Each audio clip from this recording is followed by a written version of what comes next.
Assalamu alaikum. I am Muhammad Sood, Bachelor of Computer Science from Virtual University of Pakistan. This is class number 19, Window Form Application in Visual Studio.NET Framework. Today we will discuss database management tools, Microsoft Access.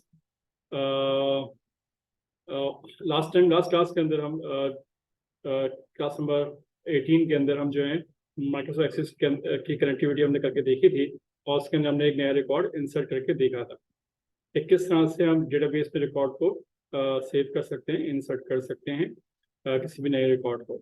और इसके लिए हमने SQL command use की थी, insert into. तो आज हम जो है उसी प्रोग्राम को आगे लेकर चलेंगे और आज हमने करना क्या है कि एक इस रिकॉर्ड को सर्च करना है। जो रिकॉर्ड हम इंटर कर रहे हैं डेटाबेस के अंदर, उसको सर्च कैसे करते हैं, इसको रिट्रीव कैसे करते हैं या फैच कैसे करते हैं, वो हम देखेंगे। टेबल में से रिकॉर्ड किस तरह से रिट्रीव किया जाता है, तो इस प्रोग्राम को हम आज बना के देखते हैं। और इसकी भी बहुत ज़रूरत पड़ती है दुनिया भर के अंदर, जहाँ कहीं भी यानी कि इंफॉर्मेशन जो एप्लीकेशन होती हैं उनमें यही होता है कि आप कोई भी प्राइमरी की, आप कोई भी यानी कि यूनिक जो है उसकी इसका आप कोड देते हैं या नेम देते हैं या कोई भी की देते हैं, तो उस की बुनियाद पर, उस नेम की बुनियाद पर या उस रोल नंबर की बुनियाद पर या एनआईसी की बुनियाद पर रिकॉर्ड को सर्च करके हमें लेकर आता है और दिखा देता है कि रिकॉर्ड की इंफॉर्मेशन ये है। तो आज हम ये काम करके देखेंगे। हर जगह इस तरह के प्रोग्राम होते हैं और कहीं डेटा इंटर किया जाता है न्यू रिकॉर्ड्स डेटा बेस के अंदर और फिर उसको सर्च किया जाता है डिपेंडेंट योर रिक्वायरमेंट।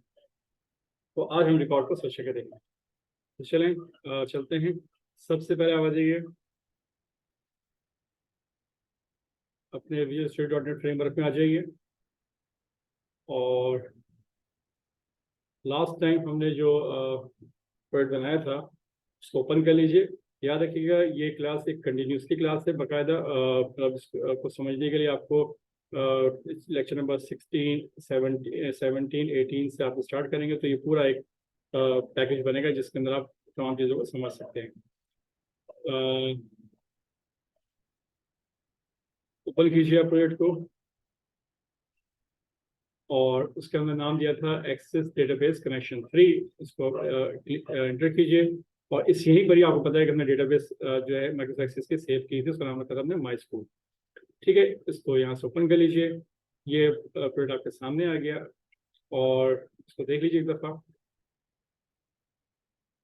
ये इस तरह कुछ इंटरफेस हमने बनाया था और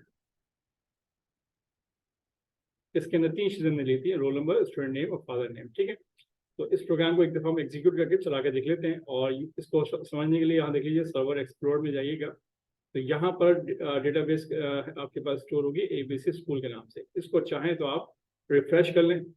जब रिफ्रेश करेंगे तो इसकी जो है कनेक्टिविटी जो है फुलफिल हो जाएगी। कीजिए और प्रोग्राम चला के देखें, रन कीजिए और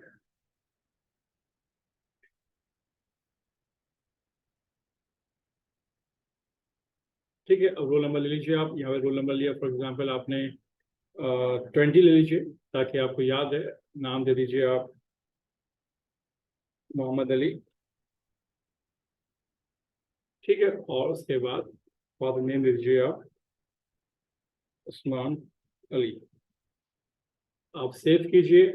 ये रिकॉर्ड सेव हो गया है, लिखा हुआ गया रिकॉर्ड हैज बीन सेव। अब चेक करना चाहें, लास्ट टाइम मैंने बताया था, इसको कंफर्म करने के लिए आप क्या करोगे कि रिकॉर्ड को देखना चाहते हैं या एक काम कर लीजिए, रिकॉर्ड नंबर 20 पे कोई और नया रिकॉर्ड अगर सेव करें तो क्या लिखा हुआ आएगा। आप जब सेव करेंगे तो कह देगा कि this record is already exist. यहाँ लिखा हुआ आ रहा, देखिए नोट कीजिएगा कि the changes your request to the table were not successfully because they would create duplicate value। यानी कि जब आप कोई वैल्यू डुप्लीकेट देंगे, रोल नंबर दोबारा से मुझे दे देंगे तो वो उससे एक्सेप्ट नहीं करेगा। लिखा हुआ है इन द इंडेक्स प्राइमरी की। ठीक है, तो ये हमने प्राइमरी की लगाई थी रोल नंबर के ऊपर। जो सर्चिंग जो पॉइंट होगा हमारा, जो इसमें फील्ड है वो रोल नंबर है। इस बात को सहन में रखिएगा आप। ठीक है, और अगर फिर भी इसको देखना चाहें कि रिकॉर्ड कहाँ सेव हुआ है तो आप सिंपल सर्वर एक्सप्लोर पे जाइए और यहाँ पर जो ABC स्कूल है इसको डबल क्लिक कीजिए। यहाँ टेबल्स आ जाएंगे, इस पर डबल क्लिक कीजिए और यहाँ पर देखिए स्टूडेंट टेबल्स पर राइट क्लिक करके जब आप रिट्रीव डेटा करेंगे तो आपको डेटा नजर आ जाएगा, तमाम डेटा तो यहाँ मौजूद है। तो हमने लास्ट टाइम रोल नंबर 1, 2, 3, 4 और अभी जो हमने रिकॉर्ड नंबर दिया है वो रोल नंबर 20 दिया है, याद रखिएगा। तो ये रिकॉर्ड क्या हो रहा है हमारे पास टेबल में सेव हो रहा है। ठीक है, अब हमें करना क्या है कि इन रिकॉर्ड में सर्च करना। जैसे रोल नंबर 1 पे इमरान अहमद है, रोल नंबर 2 पे नदीम खान है, रोल नंबर 3 पे उमर अहमद है, 4 पे सानिया है और रोल नंबर 20 पे मोहम्मद अली है। इन रिकॉर्ड को हमें सर्च भी करना है। तो किस तरह से करेंगे आप? तो इसके लिए सिंपल तरीका ये है कि आप सर्चिंग के कोडिंग पे आ जाइए। अच्छा, मैं आपको वो कोड दिखा दूँ जो हमने लास्ट टाइम बनाया था सेव के ऊपर। इस पर डबल क्लिक कीजिए, इस बटन के ऊपर, इसके इवेंट पे काम किया था। तो डबल क्लिक करेंगे तो ये आपके पास कोड हुआ है, देख लीजिए कि यहाँ पे कनेक्शन आपने क्रिएट किया था। उसके बाद एक कमांड लिखी थी स्ट्रिंग SQL1 के अंदर, insert into student roll number name father name, और उनकी वैल्यू हमने स्टोर की थी। ठीक है, और उसके सामने कुछ पैरामीटर दिए थे वैल्यूज के अंदर, @r, @n, @f, ये स्केलर वेरिएबल कहलाते हैं। स्केलर वेरिएबल याद रखिएगा। मैं यहाँ पे लिख देता हूँ ताकि आपको याद रहे। वेरिएबल्स कहलाते हैं, ठीक है। तो इनको यूज किया था और फिर इसको हमने सेट कर दिया था यहाँ पर कि एक क्लास हमारे पास है OLE कमांड, इस क्लास का एक ऑब्जेक्ट क्रिएट किया और इसकी मदद से हमने इसकी ऐड वैल्यू किस तरह दी थी, @r को हमने TXT टूल के साथ हमने कनेक्ट कर दिया, लिंक कर दिया। और इसी तरह से @n को हमने TXT नेम के साथ, और देखिए यहाँ पे थोड़ी सी गलती है, r, n और r दोबारा से आ रहा है, हालांकि यहाँ पे क्या होना चाहिए, f होना चाहिए। ठीक है, इस बात को ध्यान में रखिएगा, f। ठीक है, तो यहाँ फादर नेम के साथ उसको लिंक क्रिएट कर दिया है। तो जनाब ये आपका प्रोग्राम था, इसको सेव कर लीजिए। और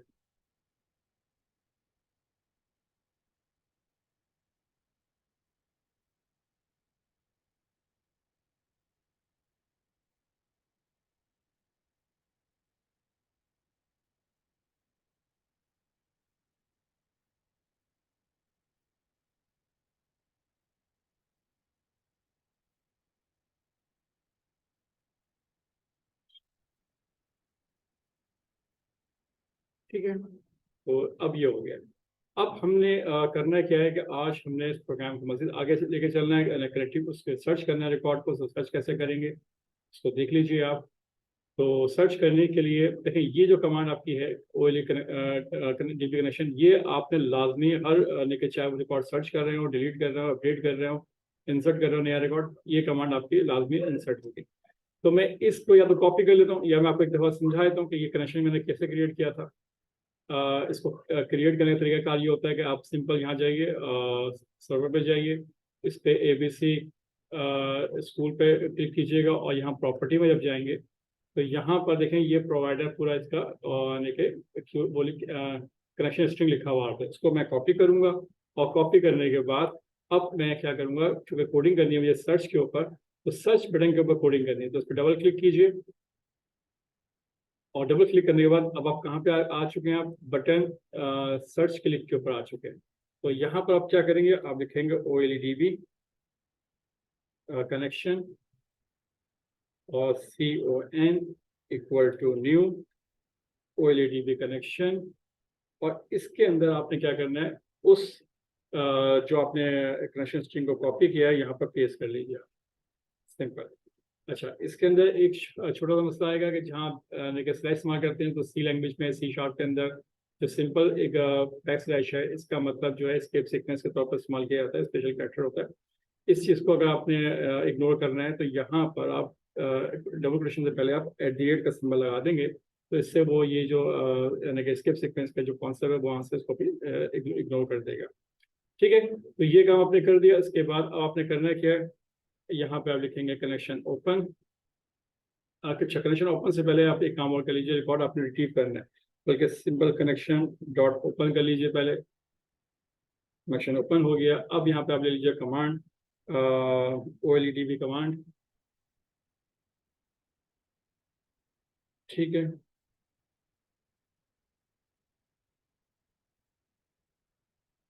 और इसके अंदर आप दो पैरामीटर होते हैं, एक होता है अच्छा OLE DB कमांड, और इसका पहले आप ऑब्जेक्ट क्रिएट कर लीजिए, CMD equal to new OLE DB command, और इसके अंदर दो पैरामीटर होते हैं, एक होता है SQL कमांड, जो भी देना चाहें वो, इसका कोई भी नाम दे दीजिए। SQL1 दे दिया मैंने, SQL2 दे देता हूँ फिलहाल समझने के लिए, ज़रूरी नहीं है आप। और कॉमे के बाद कनेक्शन के साथ आपने इसको लिंक दे दिया आपने। ठीक है, तो ये काम आपने किया। अब यहाँ पर जो सबसे इंपॉर्टेंट चीज़ है वो कह रहा है कि SQL2 क्या चीज़ है। ये एक कमांड देनी है आपने रिकॉर्ड को सर्च करने के लिए। तो रिकॉर्ड सर्च करने की कमांड क्या होती है, जैसे कि आप जानते हैं यहाँ पे एक वेरिएबल ले लीजिए स्ट्रिंग, और स्ट्रिंग के अंदर दिया आपने SQL2 एक कमांड आपने वेरिएबल ले लिया, और इसमें रिकॉर्ड रिट्रीव करने के लिए जो एक SQL की कमांड है, स्ट्रक्चर क्यू लैंग्वेज की कमांड है, how to record retrieve query language जिसे कहते हैं, DQL डेटा क्यूरी लैंग्वेज। तो उसकी कमांड कौन सी, सेलेक्ट, SELEC सेलेक्ट। ये मैंने आपको लेक्चर नंबर 60 में सिखाया था कि SQL कमांड कौन कौन सी होती है। 4 कॉमन कमांड्स हैं, इसमें इंसर्ट इनटू है, सेलेक्ट है, अपडेट है और डिलीट है। तो सेलेक्ट आपने कहा हिस्टोरिक तमाम फील्ड्स फ्रॉम, कहाँ से उठाओ, एक टेबल देंगे आप। टेबल का नाम क्या रखा था आपने, टेबल का नाम रखा था स्टूडेंट्स, STUDENT स्टूडेंट्स। और ये हमने उठाओ, और यहाँ से हमने कहा कि एक क्लॉज लगाया WHERE वेयर, और हमने कहा कि जनाब रोल नंबर क्या होना चाहिए, इक्वल टू, इसके सामने दे दिया @R। अब R क्या चीज़ है, एक स्केलर वेरिएबल है, इसको हम चेक किस तरह से करेंगे, इसके लिए हम यहाँ पे जब कमांड है जहाँ पर हम लिख लेते हैं कि जनाब CMD dot parameter add with value, ये जो है स्केलर जो @R है, ये बेसिकली इसको लिंक कर देते हैं हम TXT रोल के साथ। TXT रोल नंबर जो होगा उसके साथ इसको हम कनेक्ट कर देते हैं, और टू स्ट्रिंग ये हमने कह दिया। ठीक है जनाब, अब इसके बाद ये यहाँ पे हो गया। अब इसके बाद हमें रिकॉर्ड रिट्रीव करना है। कमांड को एग्जीक्यूट करने के लिए हमें यहाँ पे करना पड़ेगा, लिखना पड़ेगा data adapter, data reader sorry, OLEDB data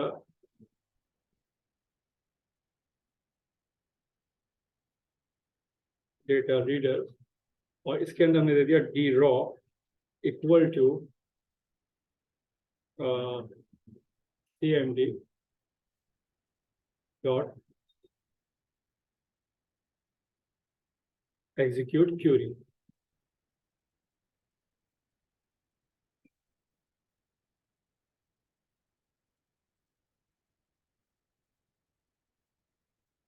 execute reader कह दीजिए उसको आप सिंपल। ये कमांड आपकी क्या है, एग्जीक्यूट चलेगी। इसके आगे लिख दीजिए न्यू। ठीक है। अच्छा, अब यहाँ पे क्या होगा, रिकॉर्ड या तो आपको मिलेगा, आप रिकॉर्ड यानी कि एग्जीक्यूट करेंगे आप, या तो बल्कि आप यहाँ पे लिख दीजिए सिंपल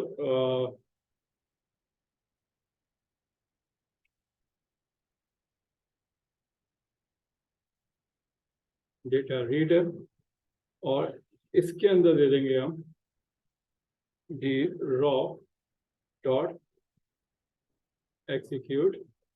इसको मैं थोड़ा सा समझाता हूँ, जाइए।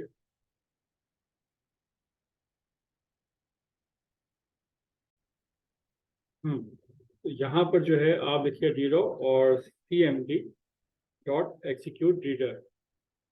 ठीक है, ये लिख दीजिए आप। तो एग्जीक्यूट रीडर से क्या होगा कि वो जो रिकॉर्ड को सर्च करेगा, सर्च करने के बाद जो रिकॉर्ड उसमें टेबल मौजूद होगा, उस रॉ को रिकॉर्ड को सर्च करके DRAW के अंदर रिसीव कर लेगा। ठीक है, यानी OLEDB डेटा रीडर जो है एक ऐसी क्लास, ऐसी लाइब्रेरी है जिसकी मदद से आप जो एग्जीक्यूट यानी कमांड जो है, इसकी कमांड्स को एग्जीक्यूट कर सकते हैं, उसको चला सकते हैं। और उसके अगेंस्ट आपके पास 2 ऑप्शन होंगे, या तो DRAW के अंदर वो रिकॉर्ड रिट्रीव हो जाएगा या वो नहीं होगा। इसके लिए क्या करेंगे, आप एक कंडीशन लगा लीजिए, इफ कि अगर डेटा रॉ जो है डॉट रीड, अगर वो रीड कर लेता है, तो इसका मतलब क्या है, इसका मतलब है कि रिकॉर्ड मिल गया है। और अगर ऐसा नहीं किया है एल्स, तो इसका मतलब क्या हुआ, रिकॉर्ड नहीं मिला है। तो हम यहाँ पे कह सकते हैं कि मैसेज बॉक्स डॉट शो, और यहाँ पे ले देते हैं हम या रोल नंबर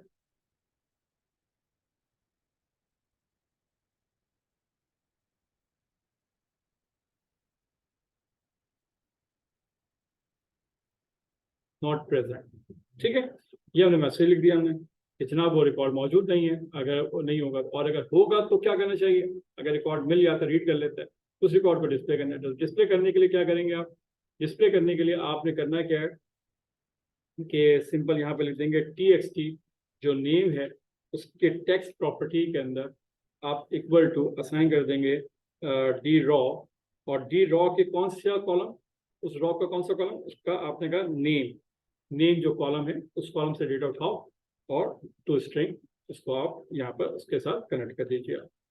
तो नेम उसका यहाँ पे आ जाएगा। इसी तरह से फादर नेम को आपने करना है, तो टी एक्स की फादर नेम की जो फील्ड है, जो ऑब्जेक्ट है आपके पास कंट्रोल अपने फॉर्म पे यूआई पे आपने डिस्प्ले किया हुआ है, तो उसके फादर नेम के साथ आप डॉट टेक्स्ट के अंदर जो है आप कह सकते हैं कि डी रॉ और फादर नेम। याद रखिए ये फादर नेम वो फील्ड नेम है जो आपने टेबल में दे रखी है, याद रखिएगा, इस बात को ध्यान में रखिएगा। फादर नेम की फील्ड जो है वो यहाँ पे उन फील्ड का नाम लिखना है आपने जो उस रॉ के अंदर मौजूद है। अच्छा, इसको फील्ड कह लीजिए आप, ये इसको कॉलम कह लीजिए। यहाँ पे देख लीजिए सर्वर एक्सप्लोर के अंदर, सर्वर एक्सप्लोर पे क्लिक कीजिएगा, यहाँ टेबल डबल क्लिक करें तो ये रोल नंबर है, नेम है, फादर नेम। तो यहाँ पे क्या लिया मैंने, नेम लिया है यहाँ पर, ये देख लीजिए, और यहाँ पे क्या लिया, फादर नेम लिया है। जो फील्ड्स यहाँ पर होंगी, जो फील्ड, अच्छा फील्ड्स कह लीजिए, कॉलम कह लीजिए, उन कॉलम के नाम लिखने हैं। रॉ तो उसने सेलेक्ट कर लिए, इस कमांड से उसने रॉ सेलेक्ट कर ली होगी जिस रिकॉर्ड, जहाँ जिस रॉ पे रिकॉर्ड मौजूद होगा। अब उनमें से कौन कौन से कॉलम को अपने फैच करना है या डिस्प्ले करना है, तो उस कॉलम को डिफाइन करेंगे इस तरह से कि D raw name, D raw father name, इस तरह से अगर और फील्ड्स है तो उनको भी हम यहाँ पे डिस्प्ले कर सकते हैं। तो ये हमने काम कर दिया, और उसके बाद आखिर में हम कह सकते हैं कि जनाब जो कनेक्शन है उसको क्या कर दें, आप क्लोज कर दें। तो ये सिंपल सा एक लेके आपको प्रोग्राम बना के मैंने आपको दिखाया है। अब इसको चला के देखते हैं। इसमें कुछ मैं मॉडिफिकेशन बाद में करूंगा, पहले इसको चला के देखते हैं तो हुआ क्या। रन कीजिए।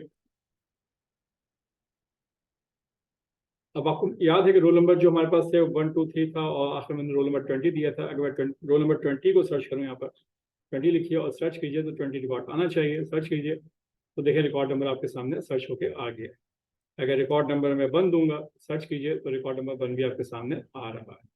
रिकॉर्ड नंबर 2 देंगे तो रिकॉर्ड नंबर 2 भी आपके सामने आ रहा है, इस तरह से। और अगर रिकॉर्ड ऐसा दे देंगे जो मौजूद ना हो, सर्च कीजिए तो क्या लिखा हुआ है कि this roll number is not present. तो ये प्रोग्राम आपका बिल्कुल ओके हो गया है। ठीक है, तो ये सर्चिंग का प्रोग्राम था जो कि मैंने आपको बना के दिखाया कि किस तरह रिकॉर्ड को हम सर्च करेंगे। अब इसमें जो एक बात समझने की वो क्या है, वो ये कि चूंकि अब इस तरह की आप रूटीन बनाएंगे और इसके अंदर जो है जो आपका इंटरफेस होगा इसका,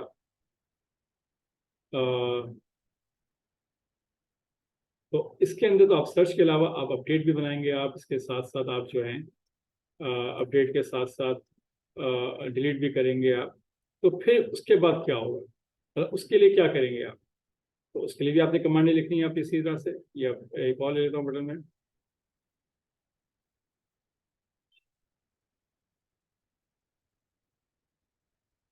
तो फिर बट इस बटन का हम नाम रख देते हैं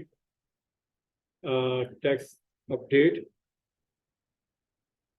और इसका नाम दे देते हैं हम बटन अपडेट, और इसका नाम दे देते हैं हम सर्च, सॉरी डिलीट, डिलीट, और यहाँ पे इसको नाम देते हैं डिलीट। तो जनाब ये हमने बना लिया। अब इनकी पिछली कोडिंग करनी होगी, तो कौन सी हमें कोड में देखना है, कौन सी चीज़ ऐसी है जो बार बार रिपीट हो रही है, हर जगह सेम है, तो उसको हम ऐसा कोई कॉमन स्पेस देते हैं, जगह देते हैं जहाँ पे वो कमांड हमेशा एग्जीक्यूट होती है। तो आप नोट कीजिएगा, सर्च पे जाइए, तो यहाँ पे नोट करें कि ये जो कनेक्शन स्ट्रिंग का जो कॉन्सेप्ट है, ये जो लाइन है ये हर जगह तकरीबन सेम है, हर जगह सेम होगी, अपडेट के अंदर भी होगी, डिलीट के अंदर भी होगी। तो आप इस लाइन को, इस कमांड्स को यहाँ से क्या कर दें, आप कट करें, और इसको कहाँ रख दीजिए, आप इसको रख दें आप क्लास, जो आपके पास क्लास है, ये जो फॉर्म है, जब फॉर्म एग्जीक्यूट होगा ये काम उस वक्त हो जाना चाहिए। तो ये फॉर्म जो कंस्ट्रक्टर है, ठीक है, क्लास जो है उसका जो फॉर्म 1 जो कंस्ट्रक्टर है, इसके अंदर लिख दें आप इस कमांड, ठीक है, क्योंकि जब भी फॉर्म एग्जीक्यूट होगा फर्स्ट टाइम तो ये कमांड क्या हो जाएगा, एग्जीक्यूट हो जाएगा। जब ये कमांड एग्जीक्यूट हो जाएगी तो फिर इस कमांड को बटन सेव के अंदर लिखने की जरूरत नहीं है, और फिर इसी कमांड को सेम टू सेम, इसी कमांड को अगर देखा जाए तो जो सर्च का ऑप्शन था, बटन सर्च का ऑप्शन, इसमें भी ये कमांड लिखी हुई है। तो चूंकि अब मैं उसको मैं उसमें लिख चुका हूँ, जस्ट लाइक वो परफॉर्म कंस्ट्रक्टर के मेथड के अंदर, तो फिर इसको भी यहाँ से निकाल दें, क्योंकि ये अब जो इस क्लास में जितने मेथड हैं उसके अंदर अगर आप चाहते हैं कि किसी भी एक वेरिएबल्स का जो ऑब्जेक्ट है वो हर मेथड में उसको हम एक्सेस कर सकें, तो उसको उसको मैंने कहाँ क्रिएट किया, उसको मैंने क्रिएट किया कंस्ट्रक्टर के अंदर। तो जैसे ही वेरिएबल क्रिएट होगा तो ये वेरिएबल जो ऑब्जेक्ट जो है क्रिएट हो जाएगा, और फिर मैं इस ऑब्जेक्ट को मैं जो है इस्तेमाल कर सकता हूँ हर जगह। ठीक है। अच्छा, अगर सॉरी इसको यहाँ पर बल्कि बिना इस्तेमाल करें, इसको आप कर लें, इसको इस्तेमाल कर लीजिए, यहाँ से कट करें, ऊपर टॉप पे कर लें, क्लास के अंदर कर लें। तो क्लास में करेंगे इसका मतलब क्या है कि ये जो ऑब्जेक्ट क्रिएट किया आपने, ये तमाम कनेक्शन के लिए ओके हो जाएगा। ये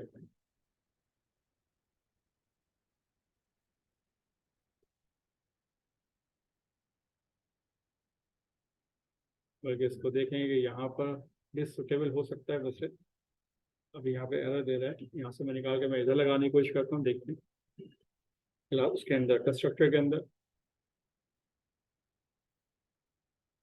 देखिए यहाँ पे ऑब्जेक्ट क्रिएट तो हो गया है, लेकिन आप नोट कीजिए कि ये जब यहाँ क्रिएट हुआ है तो फिर ये इस जगह पर आने के एग्जिस्टेबल नहीं है। इसका मतलब क्या है कि ये जो ऑब्जेक्ट है ये यहीं पर क्रिएट होगा और यहीं पर आने के डिस्ट्रॉय हो जाएगा, तो फिर यहाँ पे इसको हम इस्तेमाल नहीं कर सकेंगे। तो इसको फिर एक तरीका तो ये है कि इसको आप क्रिएट करें यहाँ पर, ठीक है, कनेक्शन लें, और कंस्ट्रक्टर में क्या करते हैं आप, सिंपल आप कह देंगे ना कि जब ये ऑब्जेक्ट क्रिएट होगा तो ये यहाँ पर ये ऑब्जेक्ट ऑप्शन जो है क्रिएट कर लेगा। ठीक है।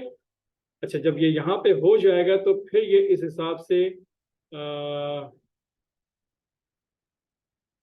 यहाँ पर इसको होना चाहिए न्यू इक्वल टू कनेक्शन, और उसके हिसाब से सही है। इसको एक दो बार देखें कि इसमें एरर क्या आ रहा है, एरर दे रहा है इसके अंदर।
तो आप देख लीजिए यहाँ पर कि आपने इस स्ट्रिंग कनेक्शन स्ट्रिंग को आपने कहाँ दिया, क्लास के अंदर आप असाइन कर दें सिंपल। जब यहाँ पे असाइन कर देंगे एक दफ़ा लिख देंगे कंस्ट्रक्टर से ऊपर और क्लास के अंदर, और इसके बाद इस लाइन को फिर आप इंसर्ट जो बटन सेव का ऑप्शन था वहाँ से क्या कर लें, इसको आप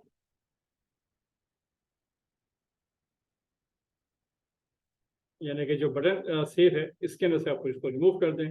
इसी तरीके से जो बटन सर्च का ऑप्शन है, बटन सर्च क्लिक है, इसके अंदर से भी इस लाइन को रिमूव कर दीजिए, क्योंकि इसको दो दफ़ा रिपीट करने की जरूरत आपको नहीं है। ठीक है। और बस, तो ये आपकी जो एक लाइन जो कनेक्शन स्ट्रिंग है उसको आपने कहाँ दिया, आपने क्लास में दे दिया, शुरू के अंदर ही क्लास के अंदर आपने उसको लिख दिया। बाकी हर यानी कि बटन सेव के बटन के अंदर आपने सिंपल सर्चिंग का जो प्रोसेस है वो आपने किया है। बस सेव के अंदर सेव का ऑप्शन आपने सेव की जो कमांड थे वो यूज़ किया आपने, और सर्च करने के लिए आपने उसमें जो है सेलेक्ट की कमांड है वो यूज़ किया आपने। ठीक है। तो कहने का मतलब ये कि कुछ चीज़ें जो रिपीटेटिव हो रही हैं, हर फंक्शन में बार बार रिपीट हो रही हैं, हर यानी कि मेथड में उसको बार बार रिकॉल किया जा रहा है, लिखा जा रहा है, उससे बेहतर है कि इसको आप ऐसी जगह लिख दें जहाँ पे वो ग्लोबल एक तरह से बन जाए वो वेरिएबल, वो ऑब्जेक्ट, और फिर उसको आप दोनों आने के बटन्स के अंदर या दोनों इवेंट्स के अंदर इसको इस्तेमाल कर सकें। ठीक है, तो उम्मीद करता हूँ यहाँ तक तो आपको समझ में आ गया होगा कि किस तरह से आपने रिकॉर्ड सर्च करना है, किस तरह से आपने रिकॉर्ड इंसर्ट करना है। ये दो चीज़ें आपने देख ली हैं। अच्छा, इसमें एक बात याद रखिएगा कि अभी फिलहाल प्रोग्राम बिल्कुल ओके था, इसमें कोई इशू नहीं था। तो मैंने जो है रिकॉर्ड्स रिसीव करते वक्त, रिट्रीव करते वक्त जो है यहाँ पर कनेक्शन ओपन किया है, तो कोई मैंने ट्राई करने की जो एक्सेप्शन हैंडलिंग है उसके मैंने कोई मेथड इस्तेमाल नहीं किए। तो वो इस्तेमाल करना चाहें तो वो आप कर सकते हैं सर्च के अंदर, लेकिन मैंने फिलहाल उसको भी यहाँ पर जरूरत नहीं महसूस की कि कनेक्शन स्ट्रिंग बिल्कुल परफेक्ट था, कॉलम के नेम सही लिखे हुए थे, तो श्योर था। तो इस वजह से मैंने यानी कि यहाँ पर मैंने कोई भी यानी कि एक्सेप्शन हैंडलिंग को यूज़ नहीं किया। तो अगर चाहें कोई ऐसा डाउटफुल हो, कहीं पर प्रॉब्लम हो सकती हो, तो फिर आपको यानी कि इस कमांड के ऊपर और ये एग्जीक्यूट रीडर के ऊपर आपको क्या करना पड़ेगा, आपको जो है ट्राई कैच का जो यानी कि कमांड है वो इस्तेमाल करनी पड़ेगी, और उससे आपने एक्सेप्शन हैंडलिंग को भी कंट्रोल करना पड़ेगा ताकि एरर जो है वो कंट्रोल में रहे और प्रोग्राम जो है एबनॉर्मली डिस्कनेक्ट ना हो जाए। ठीक है जनाब, तो आज की क्लास को हम ये रखते हैं। इंशाल्लाह नेक्स्ट क्लास के अंदर जो है हम अपडेट को और डिलीट को हम देखेंगे कि किस तरह से रिकॉर्ड को अपडेट करेंगे, किस तरह से रिकॉर्ड को डिलीट करेंगे। अभी सिर्फ हमने जो काम किया वो रिकॉर्ड सर्च किया है, और इससे पहले जो क्लास में रिकॉर्ड में हमने जो है सेव करके सीखा। ठीक है जनाब, तो इंशाल्लाह नेक्स्ट क्लास में हाजिर होंगे क्लास नंबर 20 के अंदर। और 20 के अंदर जो क्रूड ऑपरेशन है, यानी crude operation means record create करना, नया रिकॉर्ड क्रिएट करना। उसके बाद क्रूड को का मतलब यूँ ले लीजिए, मैं आपको समझा देता हूँ नोटपैड के अंदर कि क्रूड का मतलब होता है क्रूड ऑपरेशन। ये बड़े यानी हर जगह, हर यानी कि एप्लीकेशन के अंदर क्रूड ऑपरेशन इस्तेमाल किया जाता है।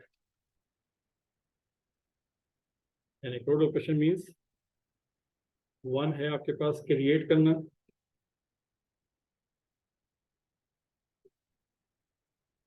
रिकॉर्ड, दूसरा ऑप्शन होता है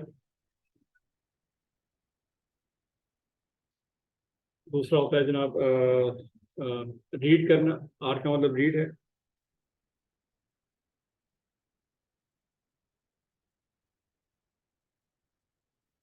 और यू का मतलब अपडेट है,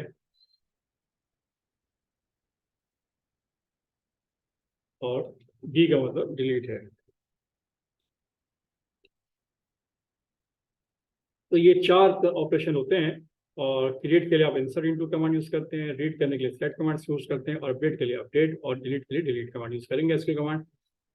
तो ये क्रूड ऑपरेशन के बाद हैं, हर जब भी कोई एप्लीकेशन बनाएंगे तो वहाँ पर इनकी आपको जरूरत पड़ती है इस मेथड में, इस प्रोसेस में। ठीक है, तो ये क्रूड जो है प्रोसेस है, ऑपरेशन है, जो कि मैंने आज आपको सिखा रहा हूँ। दो ऑपरेशन मैंने कंप्लीट कर दिए, create new record and read. तो इंशाल्लाह नेक्स्ट क्लास में मुलाकात होगी, तब तक के लिए अल्लाह हाफिज़।